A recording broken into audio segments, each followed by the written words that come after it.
তেইশে ফাল্গুন যখন চন্দ্রগ্রহণ হচ্ছে, তখন জগন্নাথ মিশ্রের বাড়িতে জন্মগ্রহণ করেন বৈষ্ণব ধর্মের প্রচারক বিশ্বম্ভর মিশ্র, আমাদের মহাপ্রভু শ্রী চৈতন্যদেব। জগন্নাথ বাবু, খুব ভালো খবর। আপনার খুব সুন্দর ফুটফুটে একটা ছেলে হয়েছে। তাই নাকি? ওরে, কে কোথায় আছিস? শাক বাজা, উলুধ্বনি দে।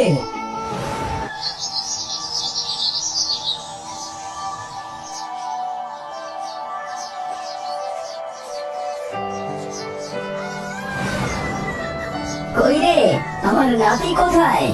দেখি দেখি, তার মুখখানা একবার দেখা দেখি। ও বাবা, তুমি এসেছো? এসো বাবা, এসো। এই নাও বাবা, তোমার নাতি মুখ দেখো। বাহ, কি সুন্দর দেখতে হয়েছে রে। এ যে একেবারে সোনার চাঁদ গৌরাঙ্গ। কিন্তু দেখুন না, ওর কান্না যে কিছুতেই থামে না। আরে, এ হলো নীলাম্বরের নাতি। হরিধ্বনি না শুনলে কি এই ছেলে ঠান্ডা হয়? সবাই মিলে বলো হরি বল, হরি হরি বল। হরি বল, হরি বল। দেখলি তোরা, হরি বল শুনে ছেলে কেমন চুপ করে গেল। এই ছেলে যে বড় ধার্মিক হবে রে। দেখিস, ও একদিন বিশ্ব জয় করবে। আজ থেকে ওর নাম হোক বিশ্বম্ভর মিশ্র। বাহ, ভারী সুন্দর নাম তো। তার ভালো নাম বিশ্বম্ভর মিশ্র, আর বাড়িতে সবাই তাকে নিমাই বলে ডাকতো। কিন্তু পাড়ার লোকে তার সুন্দর ফর্সা রং দেখে তাকে গৌরাঙ্গ বলে ডাকতো। নিমাই একটু বড় হয়ে গঙ্গাদাস পণ্ডিতের দোলে মানে পাঠশালায় যাওয়া শুরু করলো। ছোটবেলা থেকেই তার সংস্কৃত বাংলা ব্যাকরণ ও সাহিত্যের ওপর দখল দেখে গঙ্গাদাস পণ্ডিত তো অবাক হয়ে যান।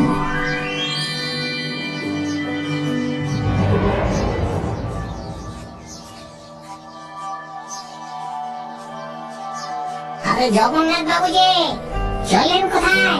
এই তো একটা পুজোর বাড়িতে যাচ্ছি। এছাড়া আমার আর কাজ কি? আজ তো আপনার ছেলে পাঠশালায় আসেনি। ওর কি কিছু হয়েছে নাকি? আসলে আজ ওর শরীরটা একদম ভালো নেই, তাই সে আসেনি। আচ্ছা, বিশ্বম্ভর কেমন পড়াশোনা করছে? খুব ভালো, খুব ভালো। আপনার ছেলের অভ্যেস খুবই ভালো। বিশেষ করে সংস্কৃত ও বাংলা ভাষার প্রতি ওর যা দখল, ও অনেক দূর যাবে। আসলে ছেলেটাকে নিয়ে বড় চিন্তা হয়। বড় ছেলে তো সন্ন্যাস নিয়ে ঘর ছেড়ে চলে গেল। এখন বিশ্বম্ভরই আমাদের ভরসা। ও বড় হোক, পণ্ডিত হোক, এই চাই।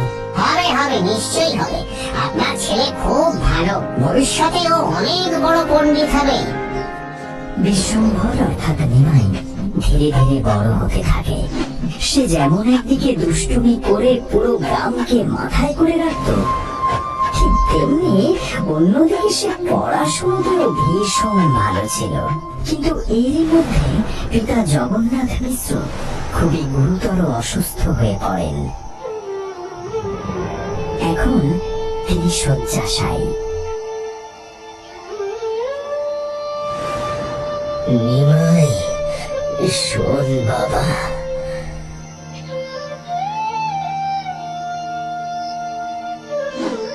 হ্যাঁ বাবা, বলুন। কোথায় তুই? তোকে তো ঠিক মতো দেখতে পাচ্ছি না। এই তো বাবা, আপনি আগে একটু শান্ত হন, তারপর আমাকে কি বলতে চান বলুন। আমার আমার সারা শরীরে ভীষণ কষ্ট হচ্ছে বাবা।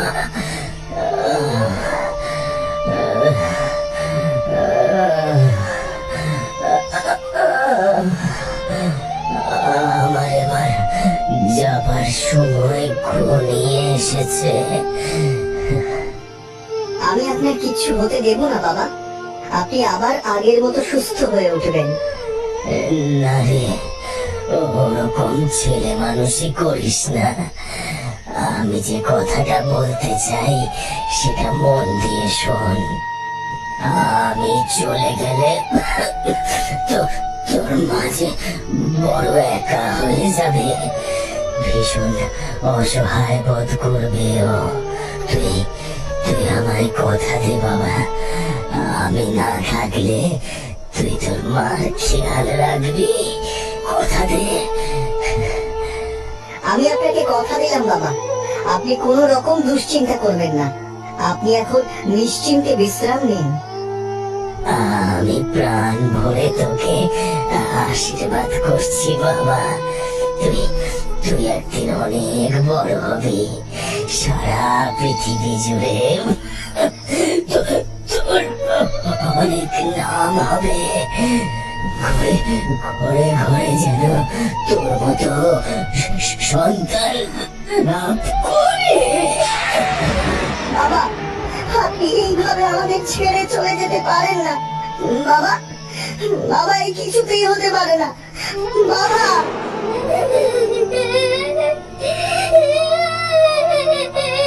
আমার কি সর্বনাশ হলো, আমাকে ফেলে রেখে তুমি এভাবে চলে গেলে গো।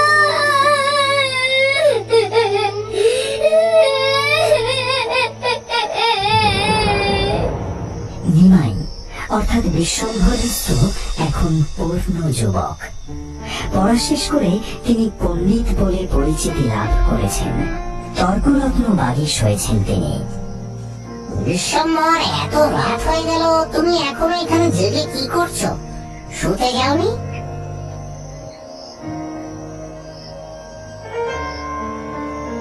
আসলে আমি যে বইটি লিখছি সেটি শেষ না করে কিছুতেই শুতে যেতে পারছি না। সত্যি বিশ্বম্ভর, তোমার মতো একটিও ছাত্র আমি আমার এই শিক্ষক জীবনে আর কোনোদিনই পাইনি।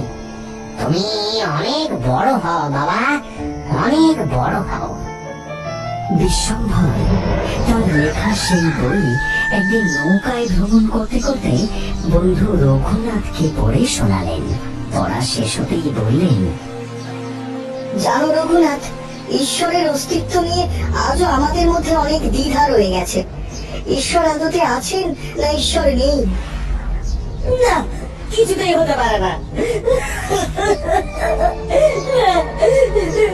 কিছুতেই না।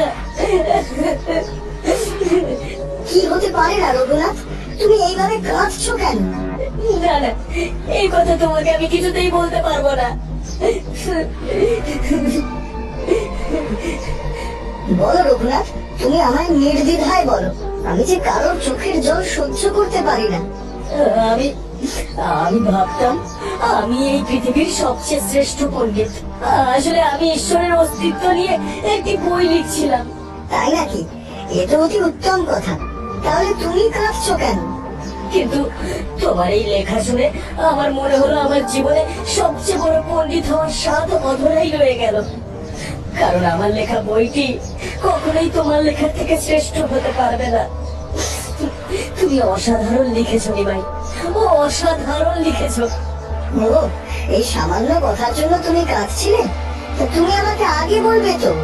রঘুনাথ, চিন্তা করো না ভাই, আমি তোমাকে কথা দিলাম, তুমি হবে এই পৃথিবীর শ্রেষ্ঠ পণ্ডিত। আমার লেখা এই বইটি আর কেউ কখনো চোখেই দেখতে পাবে না। তোমার লেখা বই পাবে শ্রেষ্ঠত্বের তকমা। নিমাই, এ তুমি কি করলে? বড় ছেলের সন্ন্যাস নেওয়া মাতা সচী দেবীকে ভীত করে তুলেছিল। তাই তিনি ছোট ছেলে বিশ্বম্ভরকে বিবাহের জন্য অনুরোধ করেন। তিনি চেয়েছিলেন বিশ্বম্ভরকে সংসারের বন্ধনে বেঁধে রাখতে। মায়ের অনুরোধে বিশ্বম্ভর বিয়ে করলেন লক্ষ্মীপ্রিয়া দেবীকে। এর কিছুদিন পরে মা এবং স্ত্রীকে বাড়িতে রেখে পণ্ডিত বিশ্বম্ভর মিশ্র বেরিয়ে পড়লেন পূর্ব ভারতের উদ্দেশ্যে। সেখানে তিনি বিভিন্ন পাঠশালায় পড়িয়ে খ্যাতি ও অর্থ উপার্জন করেন। এভাবেই বেশ কয়েকটা বছর কেটে যায়। তারপর তিনি তার সমস্ত সঞ্চিত অর্থ এবং মা ও স্ত্রী লক্ষ্মীপ্রিয়ার জন্য উপহার নিয়ে বাড়িতে ফিরে আসেন। মা, মা, লক্ষ্মী, আমি ফিরে এসেছি। আরে তোমরা সব কোথায় গেলে? একবার বাইরে এসে বেরিয়ে দেখো, দেখো আমি হাতে করে তোমাদের জন্য কি নিয়ে এসেছি। ও মা, নিমাইজি, বাবা তুই এসেছিস? হ্যাঁ মা, আমি ফিরে এসেছি। এতদিন কোথায় ছিলিস বাবা? এত বছর হয়ে গেল, তোর কোনো খোঁজ খবর পাইনি। সব বলবো মা, সব বলবো তোমাকে। তার আগে তুমি বলো, লক্ষ্মীপ্রিয়া কোথায়?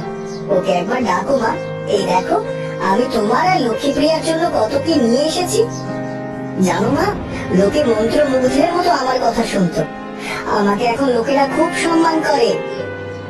এই নাও মা, এই শাড়িটা তোমার জন্য এনেছি। নিমাই, আমার কথা একটিবার শোন বাবা। একটু অপেক্ষা করো মা, তোমার সব কথা শুনছি। আগে লক্ষ্মীকে ওর উপহারটা দিয়ে দিই।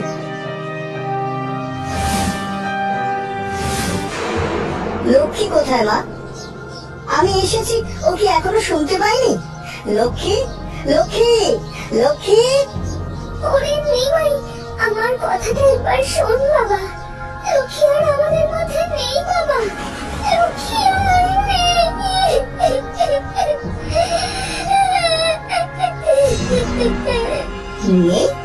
তার মানে সে কোথায় গেছে মা? তুই বাড়ি ছেড়ে চলে যাওয়ার কিছুদিন পর তাকে সাপে কেটেছিল। সে মারা গেছে বাবা।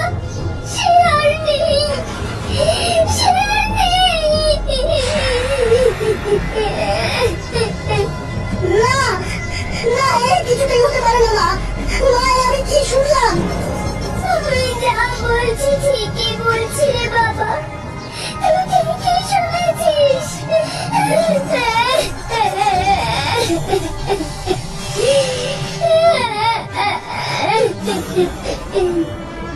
লক্ষ্মীর মৃত্যুর সংবাদ পেয়ে বিশ্বম্ভর বড় একা হয়ে পড়ে। এরপর সে দেশের বিভিন্ন জায়গায় তার বাণী প্রচার করতে থাকে। ছেলেকে ঘরমুখ করতে তার মা সচিদেবী বিষ্ণুপ্রিয়ার সঙ্গে আবার তার বিয়ে দিলেন।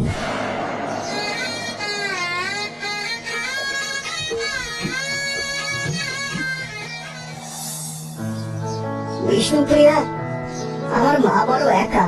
আমি যখন এখানে থাকবো না, তখন ওনাকে দেখে রাখবে। তোমার উপর আমার মায়ের সব দায়িত্ব আমি দিয়ে গেলাম। আপনি সব কি বলছেন? আপনি কোথায় যাচ্ছেন? আমি আমি তো আপনার কোনো কথার মানেই বুঝতে পারছি না। আমার যে অনেক কাজ বাকি আছে। আমাকে আমার ইষ্টদেব প্রভু শ্রীকৃষ্ণের সন্ধানে যেতে হবে। তাকে চাক্ষুষ না দেখলে যে আমি এই জীবনে শান্তি লাভ করতে পারবো না। না না, কি হতে পারে না। এসব আপনি কি বলছেন? আমি যা বলছি ঠিকই বলছি বিষ্ণুপ্রিয়া। আমি যে আমার ইষ্ট দেবতা প্রভু শ্রীকৃষ্ণের বড় ভক্ত। তার সাথে দেখা না হলে আমি কিছুতেই শান্তি পাবো না গো। আপনি কি বলছেন? কত লোকে কত পূজা আর্চা করে ঈশ্বরের দেখা পায় না, তাহলে তাহলে আপনি কি করে তার দেখা পাবেন? শুধুমাত্র পুজো করলেই কি ভগবানের দেখা পাওয়া যায়? তাকে যে অন্তর থেকে ভক্তি ভরে ডাকতে হয়। আমি যে কোনো পূজার মন্ত্র জানি না। আমি যে শুধুমাত্র একটি নাম জানি, আর তা হলো আমার ইষ্ট নাম হরে কৃষ্ণ। হরে কৃষ্ণ কৃষ্ণ কৃষ্ণ হরে হরে, হরে রাম রাম রাম হরে হরে। এরপর বিশ্বম্ভর মিশ্র দেশের বিভিন্ন প্রান্তে ঘুরে বেড়ান আর তার ইষ্ট দেবতা কৃষ্ণকে খুঁজে বেড়ান। এইরকমই একদিন ঘুরতে ঘুরতে তিনি গয়ায় এসে উপস্থিত হন। গয়ায় তিনি একটি বটবৃক্ষের নিচে বসে তার ইষ্ট নাম জপ করছিলেন। এমন সময় এখানে কি অনাচার হচ্ছে? আমার বাবার খুব জ্বর। এই গরমে নদী নালা খাল বিল সবকিছুর জল শুকিয়ে গেছে। আজকের দিনটা আমাকে এই কুয়ো থেকে একটু জল নিতে দেবে? কি বললি তুই? এই এই কুয়ো থেকে জল তুলবি? দেখ তোরা, এই ছেলের সাহস দেখ। মুসলমানের ছেলে হয়ে বলছে কিনা হিন্দুদের কুয়ো থেকে জল তুলবে। মার মার সকলে, এই বেটাকে ধরে সকলে মিলে মার।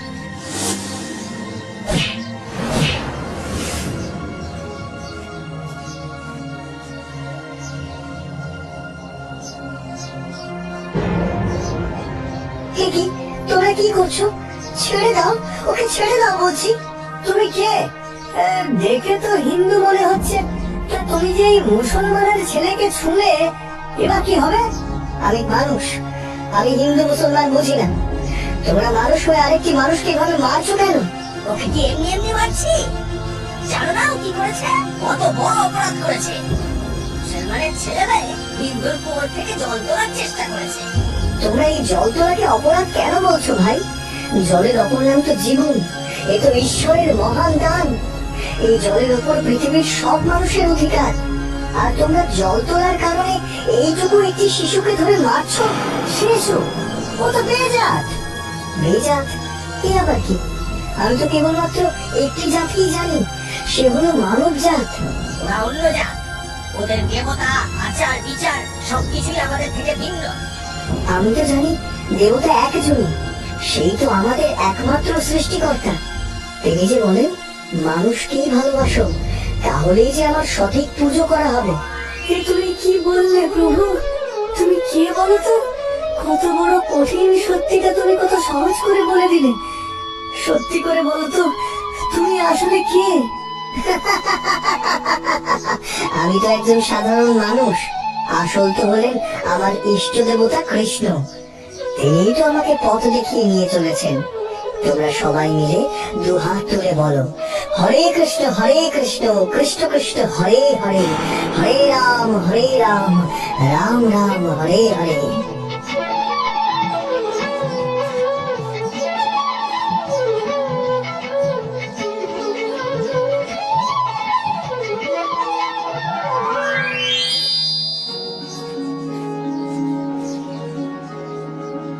এই সেই গদাধর মন্দির।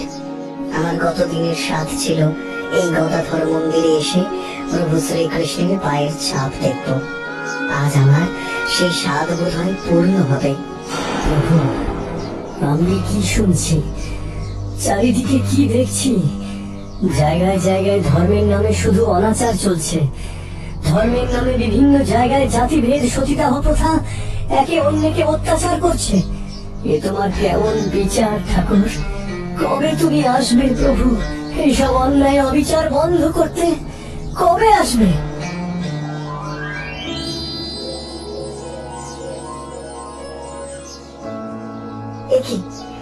আমি কি দেখতে পেলাম? প্রভু প্রভু, অবশেষে তুমি আমাকে দেখা দিলে। প্রভু,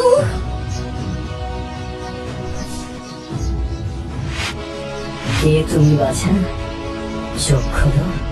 কৃষ্ণ নাম জপ করতে করতে এভাবে জ্ঞান হারাবে? তোমার শরীর এখন কেমন আছে বাবা? আপনি কে? আমি এখানে এলাম কি করে? মন্দিরে এসে তুমি যে প্রভুর পায়ের সামনে অজ্ঞান হয়ে গিয়েছিলে। হ্যাঁ, আমার সবকিছু মনে পড়েছে। আমার সব মনে পড়েছে। আমি যে প্রভুর মুখ দেখতে পেলাম, তিনি যে আমায় দেখা দিলেন। আমি যে প্রভুর মুখ দেখতে পেলাম। আমি যে প্রভুর মুখ দেখতে পেলাম। এসব তুমি কি বলছো? কি বলছো তুমি? তুমি প্রভুর মুখ দেখেছো? তুমি স্বয়ং প্রভুর দেখা পেয়েছো? এইসব অন্যায় অবিচার বন্ধ করতে কবে আসবে?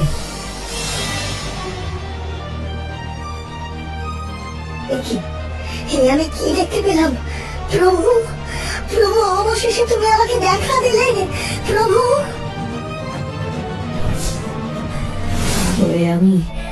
আমি আমার দেবতার দেখা পেয়েছি। ওরে বেটা, আয় আমার বুকে আয়। এবার তোকে আমি আমার মনের মতো করে শিক্ষা দেব, আমার মনের মতো করে গড়ে তুলব।